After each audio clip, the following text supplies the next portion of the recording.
Or three, okay. Access information from the government, research, data, statistics, etc.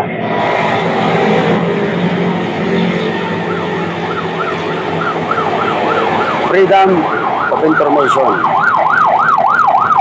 Information by sectors, security, justice, and peace, water district, human development, education, science and technology, art, culture and sports, economic development, agriculture and environment, states, university and college, local government, infrastructure and transportations, finance, health and nutrition, participatory governance, make a new request and see more. Ito pala yun. Nasaan na pala yung binasa ko kanina?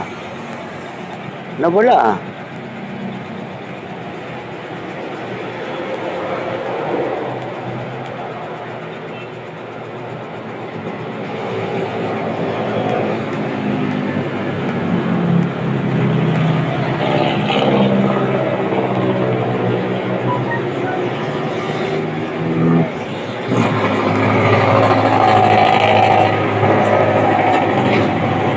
Yun, ito siya. Ganda, no? Para siyang web certificate na nagpapaalala. Freedom of information.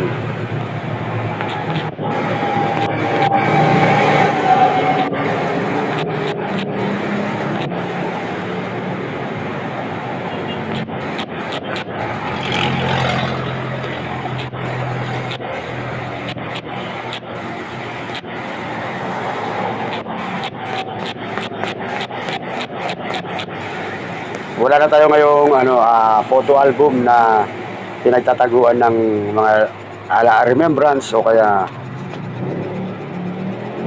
nasa websites na online na yung mga picture.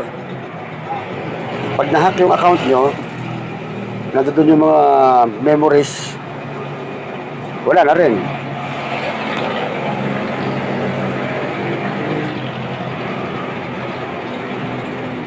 Naranasan ko po kasi na lahat ng aking naging lalarawan ay nabura sa online. Mula sa mga pictures ng aking mga naging trabaho, gala ng pamilya, banding ng mga anak, nabura hanggang sa mga binyag, birthday. Yun lang.